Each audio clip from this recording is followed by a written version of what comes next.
C'est fonds de pension américain. C'est ça. Donc là, en Savoie, terminé, radar terminé. D'accord? On a le droit de les bloquer, mais de les occulter. En Bretagne, il n'y a pas.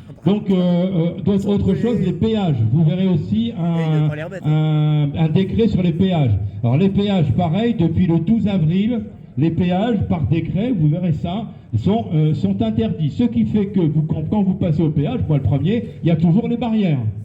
Nous sommes en train avec, on le savait, on savait bien qu'ils n'allaient pas d'un seul coup dire on arrête.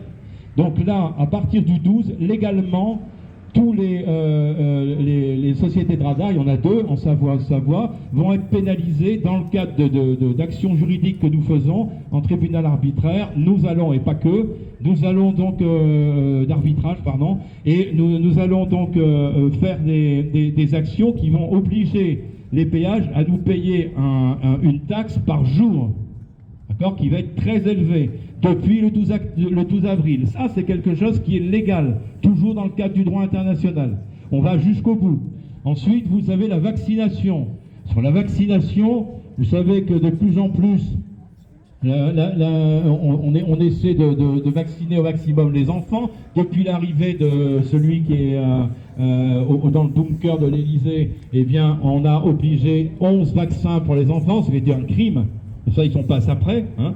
Donc, qui est un véritable crime. Et ceci oblige, par exemple, de prendre des enfants avec un carnet de vaccination, de les refuser s'ils ne les ont pas, etc., dans le milieu scolaire ou autre, ou dans les garderies, etc. Ceci est interdit ici depuis, pareil, ce mois-ci. Il n'y a plus d'obligation vaccinale. C'est-à-dire qu'on n'interdit pas la vaccination. Nous décrétons qu'il n'y a plus d'obligation. C'est-à-dire quand vous avez des enfants, petits-enfants ou autres, ou quelqu'un qui veut faire ses études de médecine, etc., en Savoie, eh bien, il n'y a pas d'obligation vaccinale, c'est terminé. Donc, vous pouvez le faire valoir. Même si on vous dit non, on ne reconnaît pas, ce sont eux qui sont en tort, c'est pas nous. Donc, à partir de là, eh bien, faites valoir les décrets. C'est quelque chose de vraiment vital pour nous. C'est un gouvernement. Vous faites valoir ce gouvernement. C'est comme cela, en fait, qu'on y arrivera de plus en plus sur le territoire de Savoie à attirer les gens. Regardez ceux qui viennent de passer là, avec la manifestation sur la Palestine. Bon, il devrait y avoir aussi, comme nous ici, mais il devrait y avoir des milliers de personnes derrière. Alors, ils étaient combien? Une bonne centaine. Donc, manifestation déclarée. Oh, attends, ça c'est con, on n'a pas déclaré de manifestation d'aujourd'hui. Oh, merde alors. Ah, ça c'est dommage.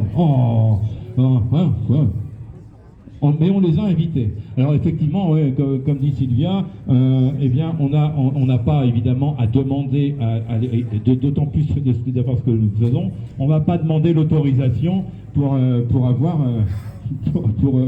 faire une manifestation pour la Savoie. Mais en fait, quoi qu'il en soit, on les a prévenus. Donc, ils sont tous prévenus, y compris à Paris. Donc on fait les choses vraiment dans le cadre du droit et croyez-moi que pour l'instant on n'a toujours pas de réponse. Mais oui, mais non, mais la presse est payée par qui? La presse est aux ordres, total, donc évidemment ils sont tous invités, d'ailleurs c'est Sylvia qui les a tous invités, hein, donc il y a peut-être quelqu'un ici de la presse mais qui se fait très discret, mais quoi qu'il en soit, la presse mainstream n'est pas là, ils sont aux ordres. Sachez que en fait on a envoyé pour plus de 450 € de lettres recommandées depuis la déclaration. Lettres recommandées avec accusés de réception. Donc on a les accusés de réception, on sait qu'ils les ont reçus et croyez-moi, on les garde. D'accord? Eh bien, aucune réponse des administrations, à part les magistrats.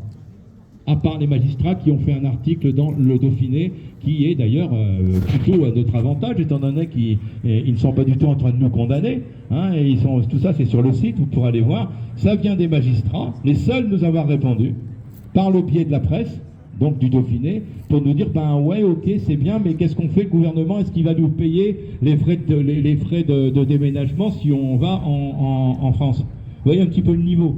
Mais il n'y a pas eu de condamnation, on l'attend. Donc vous voyez bien qu'à partir du moment où on fait cela, depuis de toute façon la Ligue savoisienne, etc., ils savent très bien que nous avons raison. Donc le tout c'est de l'affirmer. Et pour l'affirmer, il fallait un gouvernement. Est-ce que tu peux prendre le micro et puis dire quelques mots? Je te l'avais promis. Voilà. Donc Monsieur Revol, qui est aussi, comme Jacques, un arrêt Revol. Bon, alors je voudrais préciser, les gens qu'on a en face, je les ai bien connus au temps du CDCA, hein, donc on les a pratiqués, on sait comment ils fonctionnent. Moi, je veux juste soumettre une chose au gouvernement. C'est comme il y a beaucoup de pays qui vous suivent, c'est d'arborer des plaques corps diplomatiques au niveau de tout votre gouvernement. Et là, vous avez le droit de le faire, et vous avez le soutien des pays, et ne vous gênez pas pour rouler en plaque verte corps diplomatique. Voilà. Et continuez dans le combat, on va y arriver. Merci. Est-ce que tu pourrais, excuse-moi, nous dire un petit peu tes faits d'armes, parce que tu as fait quand même des choses assez... Il faudra avoir un arrêt revolt comme un arrêt banien avec Jacques tout à l'heure. Oui, que tu pourrais... effectivement, bon, il y a eu une jurisprudence, entre autres, pour les plaques, hein, les plaques savoisiennes.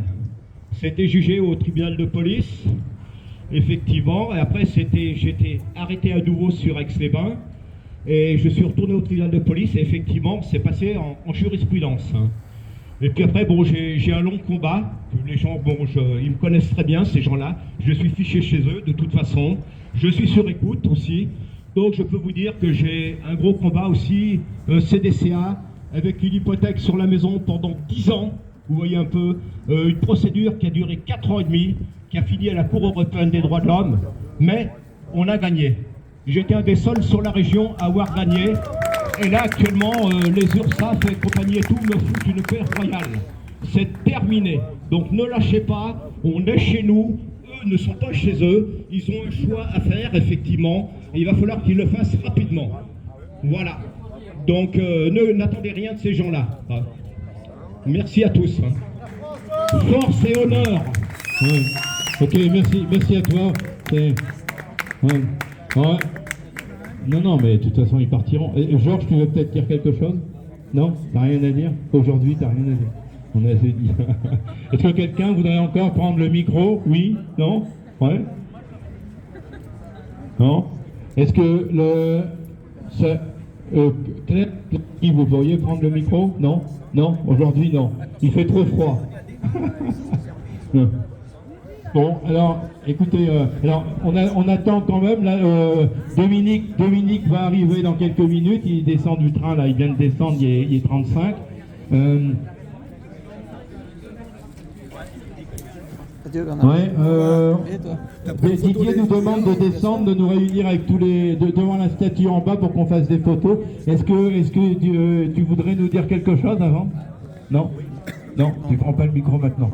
Bon, voilà. Heureusement que je le prends. C'est comme tu veux. Mais de toute façon, ouais, donc on va descendre. On va descendre pour faire les photos avec les drapeaux devant la statue.